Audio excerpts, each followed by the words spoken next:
Hey everybody, welcome to the Raw Online Report. Today we have our special guest back from his very sunny, very relaxing vacation on the Isle of Cyprus, Giles Tiger Thomas. How are you, Giles? Very good, thank you. Okay, so we're going to be talking about the Toronto Pro, of course, but since there was no Muscle News Weekly this week because they were getting some much-needed rest and relaxation, Giles and Rosie, I do want to get your take on what happened at the California Pro. What did you think of that show where Nathan jumped in and won yet another show 2 weeks in a row? Yeah, it was a bit of a gamble, wasn't it, for Nathan? Because if he'd gone in sort of at 90% and lost that, that would have been a real embarrassment for him. But he didn't. And do you know what really shocks me about Nathan? I interviewed him at San Marino last year. He wasn't competing; he was just on one of the trade stands. And he said he was talking about when he did Prague, and he says, "Yeah, I came into the Olympia with a certain look, and then I did the Prague. I wanted to come with a different." I'm thinking, can you really come into shows with a different look? I mean, he goes... Look, I mean, was he going to have a different physique? What's that mean? Yeah, but you know what? He's done it with New York. He looked completely different from New York than he did to the Cali Pro. Yeah. So it's like, I mean, like, I'll be honest, I saw some of the pictures in New York and some of those transitions, and he was absolutely huge. Yeah. But there's a couple of shots where he was transitioning, where his waist did kind of look a little bit, you know, but then at the Cali Pro, he turned up and his waist was like tiny again. And he was a little bit small, a little bit not as full, but he brought it's incredible what he achieved in that week. I mean, he really is like a master of his own physique. I'd be curious to know what the weight difference was because he tightened up a lot. New York, he was a little blurry. I'll be honest with you. That was not his best. And Morel was in much better condition. But it was a fair win. I still felt it was a fair win.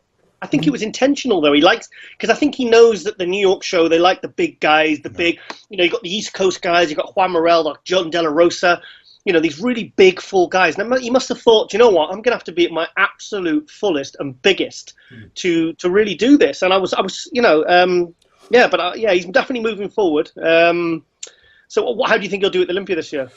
I see him as top 5. I think he could be. You know, it's going to be a great Olympia. I think some of the guys who've been top 5 consistently are going to have a harder time this year because I think Rolly's going to move up. I think Nathan's going to move up. So guys like Sean Roden are going to have to really step it up and be 100%. And a couple other guys, if they really want to, you know, you got also Bonac. I mean, Rami's going to have to be incredible to be second place again. I don't know if that's going to happen. You know, we'll be talking a lot more about that, but it's going to be, I think, a lot more competitive Olympia this year because a couple guys have come up. Yeah, I do see Nathan and Rowley moving up. I think they're the two that are going to move up. I think Dexter and Roden are going to move down. And I think Bonac, Rami, and Phil, I think they're going to stay as the top 3. I don't see them. I think maybe, you know, like maybe, I think Phil's going to win, but I think it could be, you know, with Bonac and Rami. But I could see Nathan as high as 4th. You know, I really do. I think around about 5th. I mean, he should have been 5th last year. I mean, that was a weird decision getting 7th. So but before we stop with Cal, and there's a couple guys I know you want to mention. Definitely Sasan Haradi, who he improved a lot size-wise. I think I don't know what the weight. You probably know the difference, but. Going off the pictures I saw, I liked his condition better last year when I saw him at New York Pro. Thought he was a little bit sharper, crisper. Yeah, tiny bit, just a tiny bit. Well, I've been speaking to Sasan today actually, because I said to him, I said, look, I said you should be proud. I said because you've moved forward in terms of your physique. You're bigger, you're more complete, you're more developed. I could see some more stuff going on his shoulders, and of course he has that really lovely detail that as he gets bigger, which is as you know is a hard thing to retain as a lot of the guys do get bigger. You know, they lose a lot of detail. But he seems to be keeping that detail, but as you say, from the back, around the glutes, just literally I would say like 2 or 3%. He wasn't quite as sharp. But he's actually going to do. He's doing like an update video by Saturday, and he's going to tell us his next move. He said, "Yeah, I won't do it now." He says, "Because Giles, I haven't decided what my next move is yet." But I was impressed. And I said to him last year, I said, "Look, Sasan, you really need to get yourself out there more and do more self promotion." So he's teamed up with JP, and he's putting out a lot of good video content. And when I said in terms of getting more out there. I'm not on about just putting out more shit Instagram boring stuff, repetitive. I said, mate, you're staying true to yourself. I said, you're putting out really good quality content. I said, and people are now knowing who you are. I would really love to see him. I'm upset. I'm sad that he didn't get the win, but I mean, he's James Hollinshead messaged me and he says, Jesus Christ, Giles, he says, because James Hollinshead competed against Sasan they didn't compete against each other. James Hollinshead won the super heavyweights, and Sasan came second to Nathan Diasha in the heavyweights. Right. And Sasan came back a year after and won the overall. And he said, you know what, Giles? He said, I've been on stage with Sasan. And he said, you know what? I really didn't realize how good he was because he was out there with Luke. Yeah. And he said, and I spoke to Sasan about it, and he said, Giles, he said, I could hear James screaming for me when I was on stage. He said, I could actually hear him. Like, he says, he's going absolutely fucking ballistic.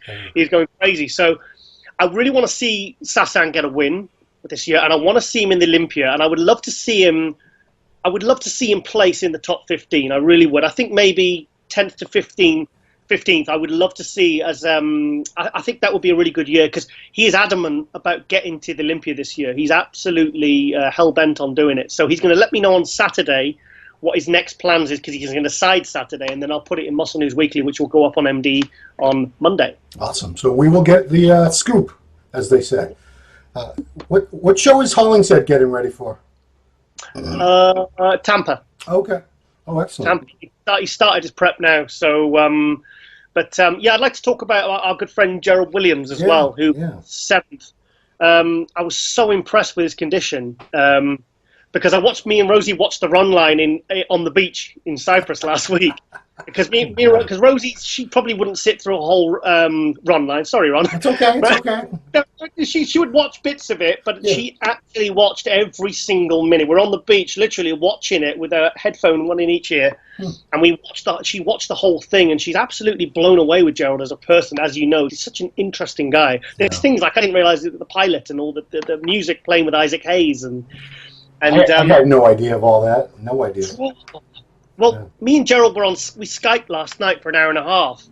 And, with Gerald, it's like he's kind of the perfect person to talk to or interview officially because you just have to let him talk. And he reminds me of his mentor, Tony Freeman, where I would just interview and I'd just stand there with a microphone and the guy just gives you absolute gold. And you feel like you feel a better person afterwards. You feel more...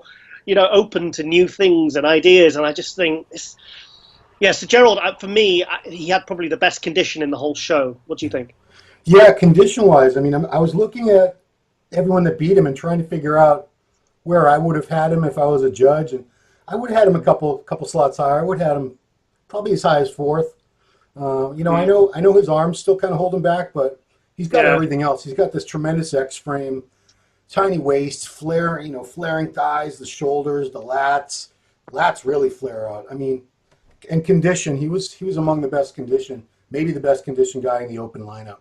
So. Yeah, he feels very happy because at the end of the day, bodybuilding, like we were talking on, like I said last night on Skype, and he said that, bodybuilding is really a competition with yourself. He said, I'm actually happier from this show than I was winning this show last year because he said, not only did I improve my physique, he says, but I was better at home with my wife. He said I got on with prep a lot easier. He says, and Giles, he said I really worked. What was the I forget the phrase he used. Burn the boats. That's it. Burn the boats. He said I really burned the boats for this prep. He says there was like so many days with no carbs, no fats. He said I really suffered. He said so. I'm really happy with what I produced. He said so he's going to do an update as well for Muscle News Weekly. I think he's doing that tonight. Because he's doing the Muscle Mayhem in Kansas. Is it next week? Is that next week? Okay, yeah. It's 2 weeks. 2 weeks, yeah. So he's going to do that. Yeah, so he really wants to get to the Olympia as well. So we'll see. But I think he's not going to do any more shows after this one because he's got a vacation plan with his wife because he wants to give some time back to her. And I mean, it's good to see the guys improving. And there was a readable bicep shot which Bettiona posted and. I mean, I know he needs more arms. I mean, but, at the end of the day, it's like we've all got weak body parts, And and it like everything was just from his calves to everything was so separated, and it was just kind of like that 90s separation and quality. And I can see that there's improvements there, so I'm really excited for him. I'm really he's happy anyway. Cool. So let's turn our attention to Toronto Pro, which I will be heading off to early Friday morning on Air Canada, where they do serve free beer and wine on board. Oh wow. So I'll be taking advantage of that. So for a minute we thought Nathan was doing the show, Nathan DeAsha, because he sort of made everyone think he was, but no Nathan. But just yesterday, added to the score sheet, praise Jesus, Cedric McMillan. I had no idea. Did anybody? I heard nothing from the guy. Had no idea he was just going to jump in the show, and boom, there he is on the score sheet. And as Juan Morel, who was the favorite to win, and he still has a chance, but Juan's catchphrase is, "Now it's a party." Well, now it is a party, because without Nathan there, I don't know. I didn't see anyone on that lineup that was a real threat to Juan, based on what I saw from Juan in New York. But Cedric in shape, on paper, I can't even think of the last time Juan beat Cedric. If he ever has, it's been a long, long time. And you tell me this, he won San Marino, which was after the Olympia, Cedric. So Cedric, he's already qualified for the Olympia, correct? Yes. So yes. Yeah, I'd be interested to talk to him and find out why. Why are you doing this show, Cedric? Because he competed back in early March. Ron, I have a confession. Yes. Cedric actually told me he was doing Toronto when he was in the UK a few weeks ago, but I completely forgot. And I think I might actually have it on video, where he's talking. We were coming out of the supplement shop when me and Rosie went to see him, because they were talking about their guest posing in August. Yeah. And we were going for Nando's, and I said, so he said, "Oh, I'm going to do Toronto." I said, "Oh, really?" I said, "Like you said, you've done San Marino, you've already qualified." And he said, "No."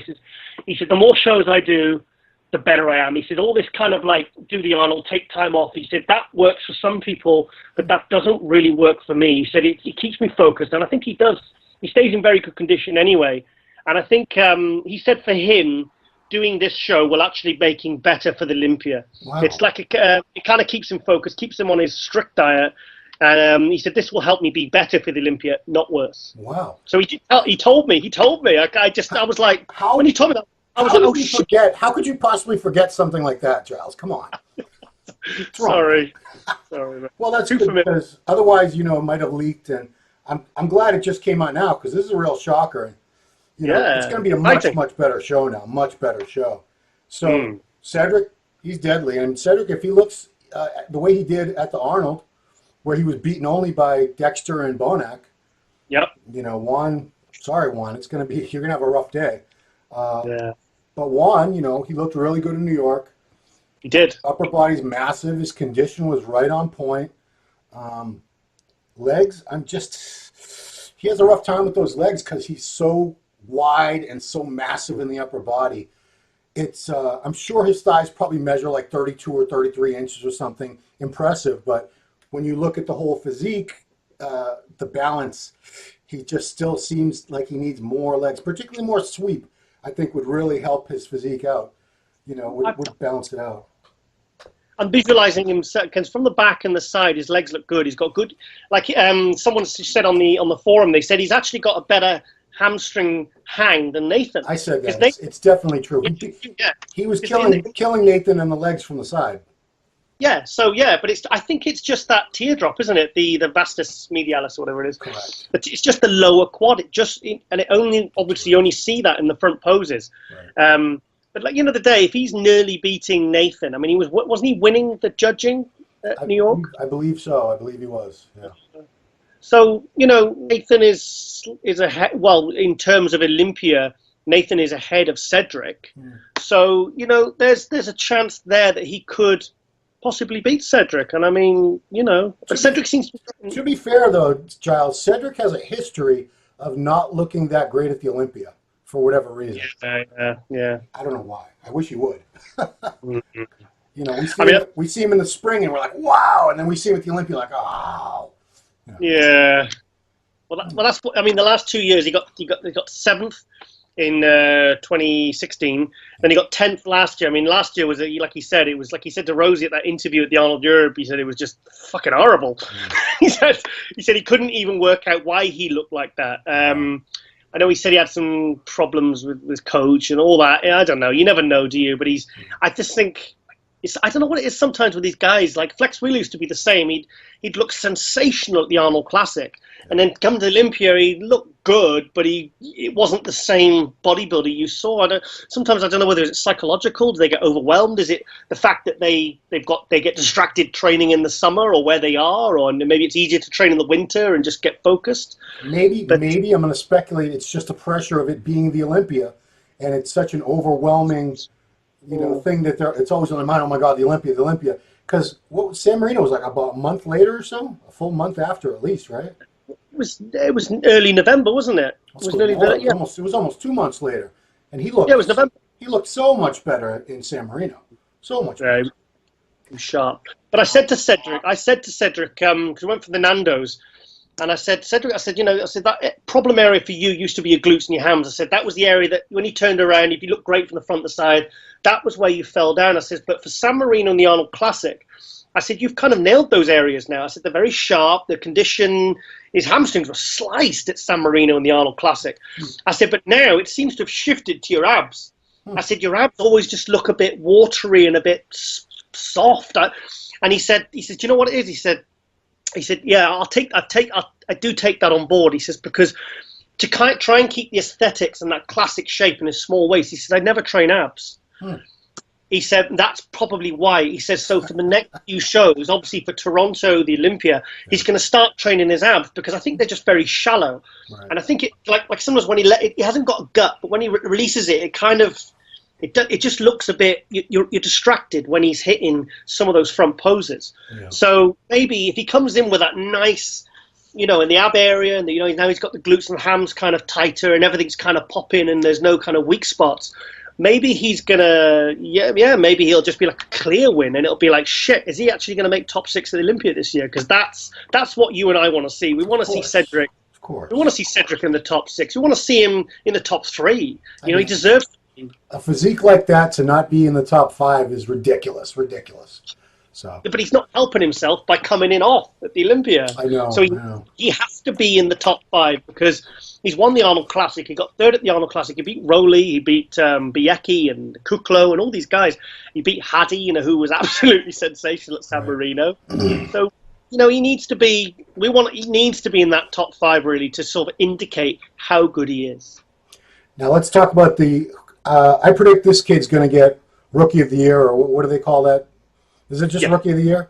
Rafael Brandão, 24 years old, 25, something like that, from Brazil. You saw him in San Marino, were very impressed. I saw him for the first time at New York Pro a couple weeks ago. I was equally impressed. The shape on this kid is wow. And he's bigger than I thought. He's bigger than he was in San Marino. He's somewhere around 245 on stage, I believe now. And I had to apologize because I said he could do well in Classic. He's way too big for Classic now, I realize that. But and a lot of people were so impressed with him at this California show, they thought he should have been second to Nathan rather than Sasan. And going on some pictures, I could see the argument for sure. He's getting very good very fast. Yeah. So yes, I didn't realize you stopped talking. He was, obviously it's the same height. He's at San Marino, when Patrick was prepping him, he said, Giles, I said, well, how tall is he? Could he do Classic? And he says, no, he's 6 foot and he's 245 on stage. He was 245 in San Marino. He seemed a lot bigger, so I'd say he's probably pushing 250 plus. I think he looked a lot better at the Cali Pro. The New York Pro, I was like, I compared some of the pictures I had on my phone, and there was a slight thickening of the waist, like Nathan. Yeah. And I was like, oh no, is he getting too big too quick? And another 5-10 pounds, the waist is going to be thicker again. But then he came to the Cali Pro, and I thought he looked fantastic, and his waist was in, and he seemed a little bit sharper, a little bit more, polished. And that's why I was glad he got the 3rd place, because he took 7th at New York, but he wasn't as crisp as he was at San Marino, because like I said, I was there front row. I interviewed him with Patrick. And there wasn't quite that level of proper crisp detail, but he had it at the Cali. So I was really pleased to see him get third. Now, I've said this on Muscle News Weekly. I've said it on some of these. I just hope they don't rush this kid because he's 25. You know, like when I keep using the example of Flex Lewis and Neil Hill. Like Neil, when Flex turned pro in 2007, when he won the British finals, got his pro card, Neil, I spoke to Neil, and Neil said, he says, look, when I sat down with Flex, he said, I could see the potential this kid had. The 202 had just come along at that time. And he said to Flex, he said, look, we've got to put a 5-year plan into place. And then 2011, wasn't it? He won the Olympia. First time, Was it 2011 or 2012? See, he's got 5 of them now or 6? So 6. He's got 6. I've lost count. But I know he took a year off. I know he took a year off before it. Okay. Yeah, I'm going to say if it's 6 that he's got, it was 12, 13, 14, 15, 16, 17. So 2012 would have been his first win at the Olympics. I'm sure 2011 he took a year off, and everyone was like, oh my God, he's taken a year off, because he was with Gaspari at the time, and they were working him pretty hard. I mean, because he's popular, people want to see him. Right. And Neil says, no, we're going to pull you back and take a year out. So my point is, with Rafael, he's done San Marino. You know, he put a lot of size on from being a junior to San Marino, put like 30 pounds on. Then he's doing the New York Pro. Then he's doing the Cali. Yes, he's looking absolutely fantastic. But I've heard his sponsors want him in the top 10 Olympia this year. And I could absolutely see that. But having said that, like, I was surprised to see him on the list for Toronto. I would have had 2 shows. I think he got nothing more to prove after the Cali Pro, unless they think he can win the Toronto, which, I don't know. Could he beat Cedric? Could he beat Juan? No. So why make him do another show to try and get him into the Olympia? That's what I'm saying. I'm sensing that they may be rushing him. But yeah, I mean, if he's not ready if they're rushing him to qualify for the Olympia, they want him in the top 10. I mean, what do they think? The Olympia is 16 weeks away. It's not that far away. What do they think he's going to improve on in that short window of time that's going to get him into, the Olympia top 10? I mean, we're talking about like Cedric 6.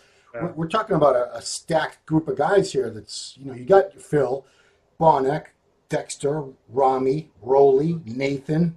Sure, there's a couple more guys, and we're already almost at 10 guys if you do that are just deadly.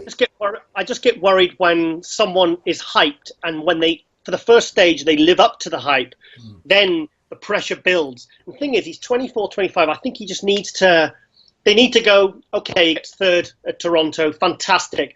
Don't make him do any more shows to try and squeeze it. I mean, otherwise the kid will be burnt out by the time the Olympia comes. You know what it does to the body, the prepping, the gear. I think after Toronto, let the kid shut it down. Shut it down. Yeah, maybe try and set up an invite for the Arnold Classic next March. No more shows this year, because thing is, he's gone from being like this pretty good junior to like this absolute sensation, this superstar literally overnight. And he's 25, and I don't know about you, but 25, I wouldn't have had the emotional maturity to handle that. And when there's a lot of pressure and a lot of hype around him, because he's got a huge fan base, this kid. I mean, people have been look on his Instagram. He's really. Yeah, he's like a film star. He's like a superstar in Brazil. I mean, this guy is like, he's like I said, like you with your like America with their like basketball players or American football players. Yeah. He is literally like a superstar, and I want to see him kind of just grow at a nice steady rate, because I think if he keeps the aesthetics and he keeps improving, but at a nice steady rate, absolutely, I could see him in top 10 Olympia. I could see him in top 6 Olympia within, years before he's even hit 30. Yeah. So he needs to, like you said, I don't know who's calling the shots, whether it's him or his sponsors, or if any of you guys are all listening and you're part of the decision-making process for Rafael, please listen to what Giles said. Giles knows what he's talking about. He's only got Rafael's best interests at heart. We want to see this kid do well. I was actually thinking about it on the beach last week. I was thinking, what I would say to him if I was now, after Toronto, if I was a sponsor, I'd say, okay, you've done top 3 at Toronto, fantastic. Now go switch your phone off and go take your girlfriend on a holiday for 2 weeks. Go sit on a beach and don't even train, and then let him have 3 or 4 months off, clear him out, and then reconnect with him in like a couple of months and say, right, okay, let's get a plan for the 2019 Arnold, because easily, I mean, not easily, but conceivably, he could be top 6 Arnold next year. And I think I just think it's a really. I mean, I'm like all the fans. I get excited when I see these new faces because he is so good. He's kind of like bringing the classic to the open, but he's got the class. He's got the open. He's got the size to hang with the open guys. It's so exciting. I mean, he's fantastic. He really is. I'm very excited to see a 30-year-old guy, Antoine Valent. Yes. Valent. You know, I set him on Ronline, and Antoine was with MD for a while, and I used to work with him on his column, and he's such a cool kid. I love Antoine. And he hasn't competed since 2013 when it was pretty disastrous. He only did New York Pro. He wasn't in shape. Toronto Pro wasn't in shape. Didn't work out well for him.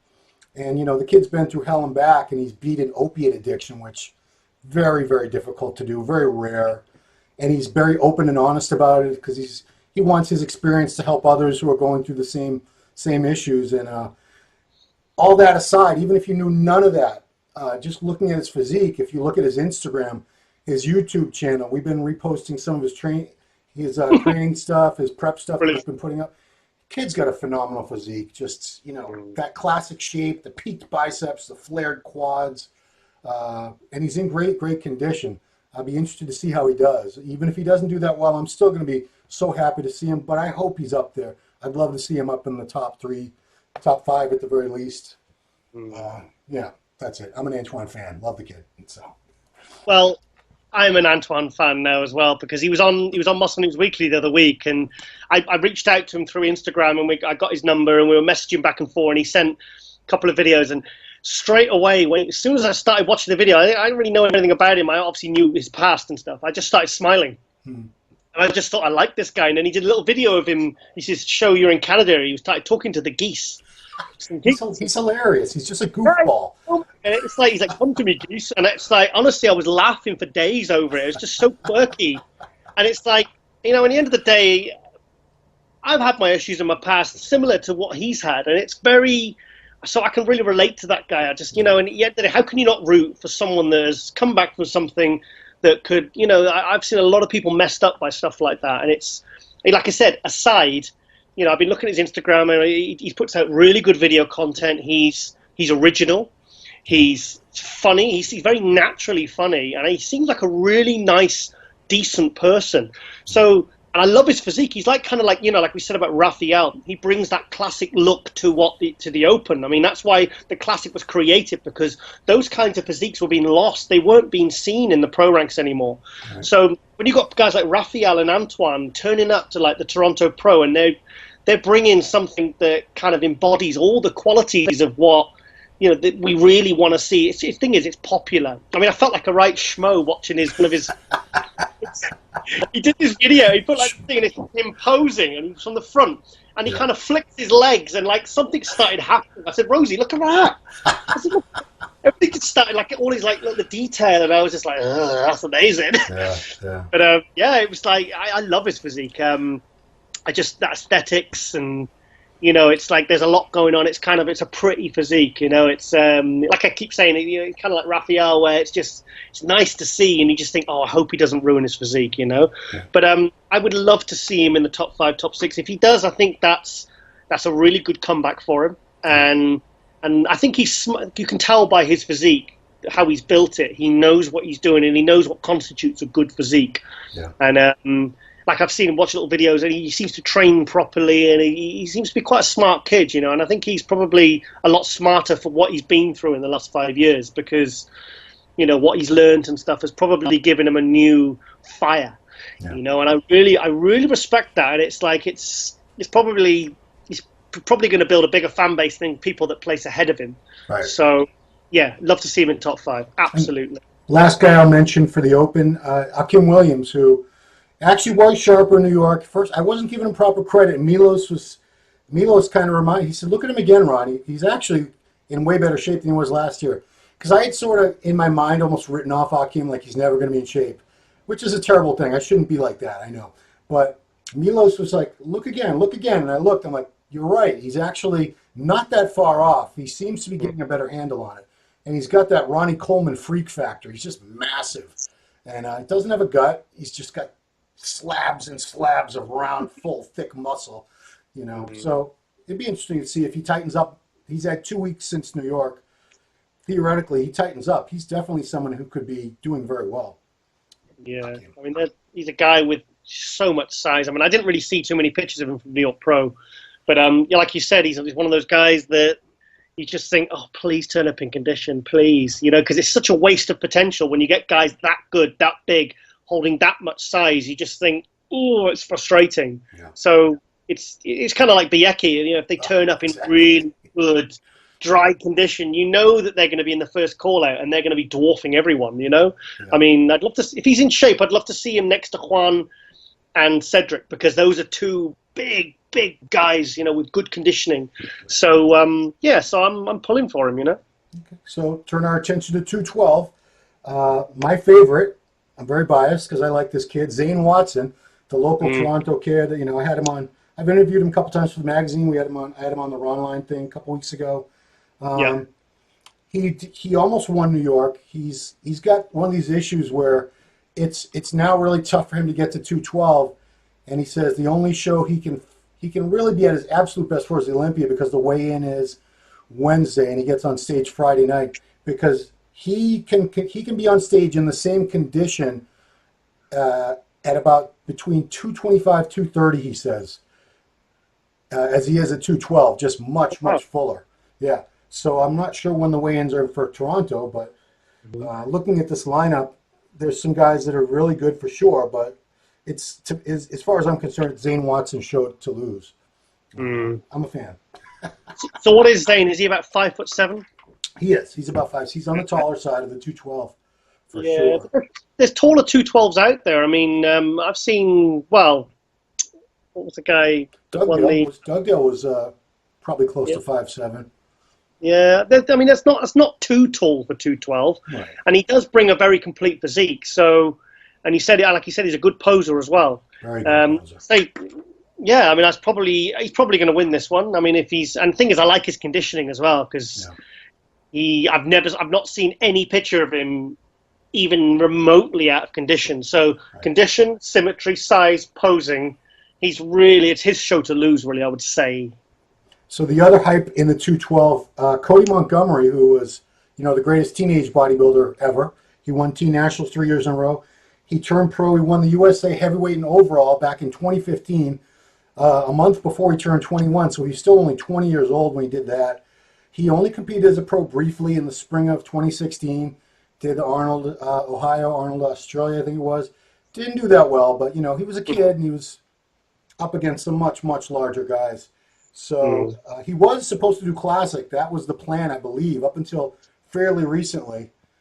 And then because I believe on the score sheets a couple weeks ago, he was in the list for Classic, and now he's on the list for 212. And looking at what I know his physique, because I've seen him compete a few times, he doesn't have that Classic shape with the tiny little waist and the very pretty shape, but he's a really good bodybuilder. And I'd be curious to see how he does at 212. He was already around 220 or thereabouts when he turned pro back in 2015, so he's had time to refine all that. But I'll be curious. Let's see how he does. He's probably going to be quite a good 212, because if you said he's kind of the right height, if he's turned pro at 220, then he's going to be bang on, hopefully, at 212. Yeah. I've seen some pictures. He does have a nice shape, and like I said, I'm not too familiar with his physique, but there's a guy, he's probably, the thing is, all it matters is if he's in condition. If you've got good symmetry, size, and you're in shape around 220, then if you come down to 212, you're going to be pretty shredded, unless you've lost muscle tissue. So, I'll be interested to see how he looks, actually, because, it's funny, all these guys like Regan and stuff doing Classic and going back and forth, and it's good to see that these guys can switch classes, It's good. I think it's kind of confusing for the fans, though. Because we like to put people into categories. This guy's a Classic physique guy. This guy's a 212. This guy's an open.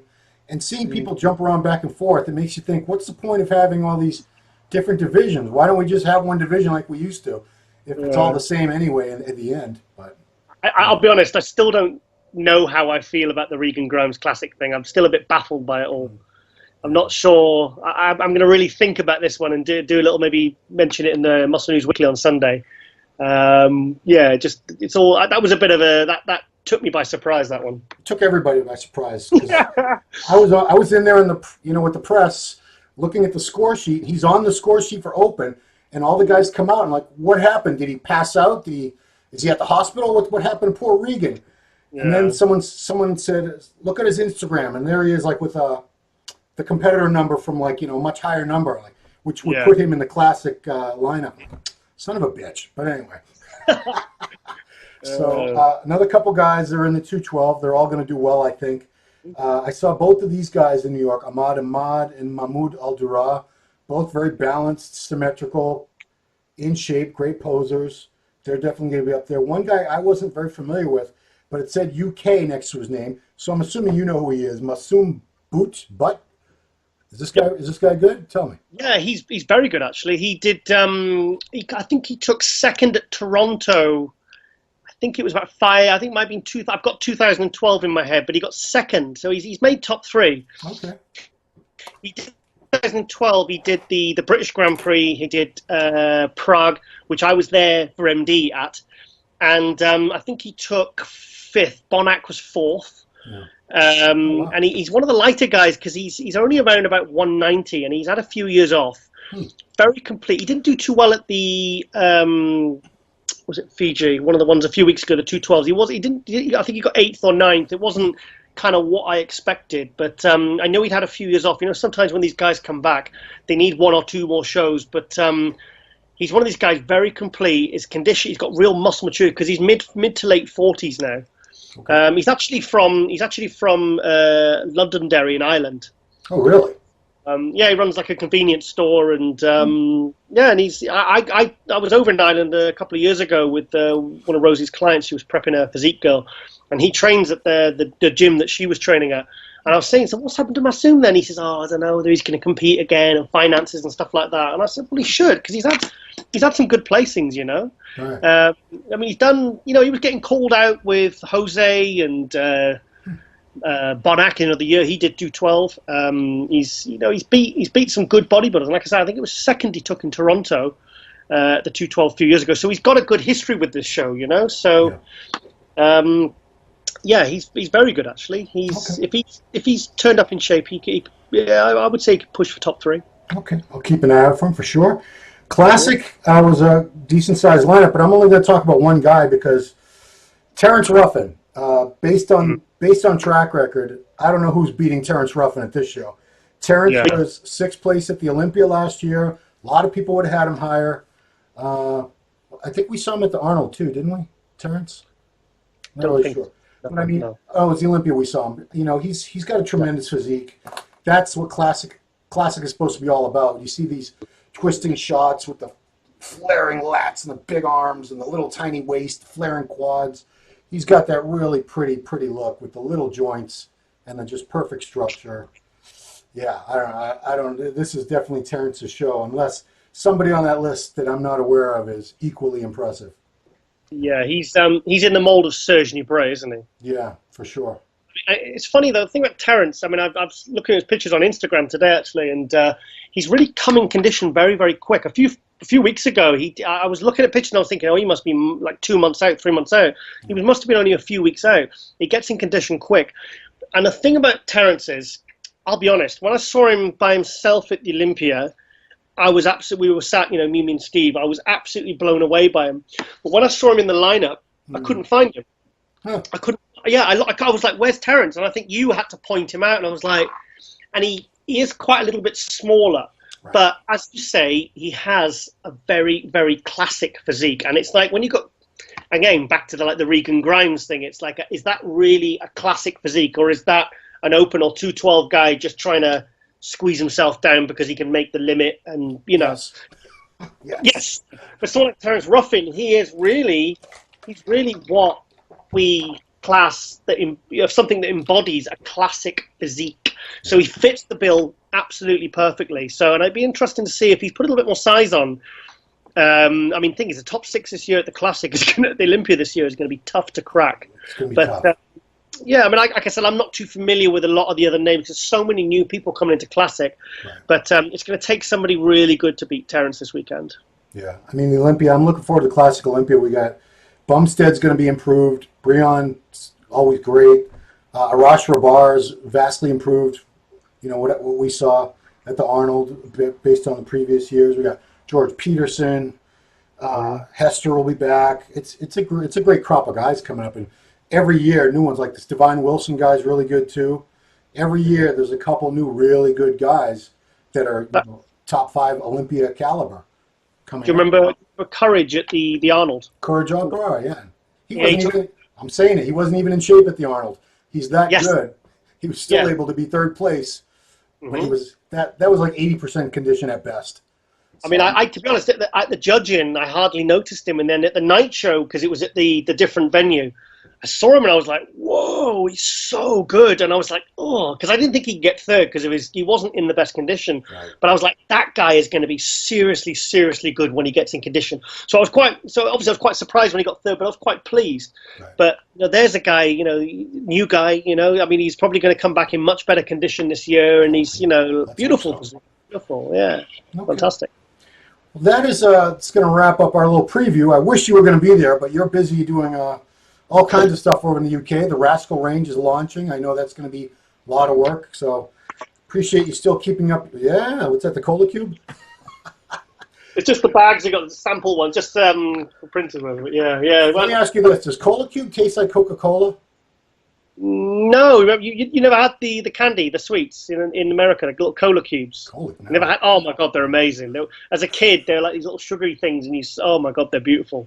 Okay. Absolutely beautiful. That one is, I'll be drinking that all day. Okay. See, I thought it was Coca-Cola. What do I know? But well, it is like cola. It's supposed to be cola, but it's like a different like cola cube. You've got to try them. You've got to try them. Okay. I'll take your word next time. And I'll be back with Must News Weekly on Sunday. I've been working hard on that this week. Even when I was on the beach last week, I was messaging all the pros and get me an update. And I've got it's coming together nicely. Tiger never sleeps. Oh boy! All right, so I'll be on my own up there, but I'll try to do my best to make it feel like you guys are all there with me. Courage. Now you get me thinking about courage. Coverage will be brought by High Tech Pharmaceuticals, making it all possible for us. Thank you. Yeah, appreciate your insights and wisdoms and little witty comments about everybody, Giles. Always excellent. I went to Toronto when I was 50. I just turned 15 years old, and I went backpacking around America on the east coast of America. And instead of going down to the south coast of America, we went up to Toronto and Niagara Falls. Huh. And I remember because check out Dundas Walk or Dundas Street. It's the longest street in the world. How long is it? Like the Great Wall of China? I tried walking it, and I think after about 3 or 4 miles, I got bored. Oh, I'm not going to try that. But check it out. And there's a big park right in the middle of Toronto with loads of squirrels, and they'll eat you out of your hand. They're very tame. Okay, well, now I know what I'm doing in Toronto.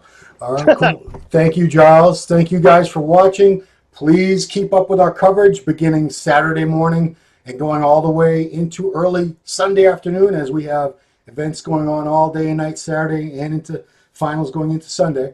So, please check me out and keep me company online, everybody. How's that? And that's it. Thank you guys all for watching this, and we'll see you next time.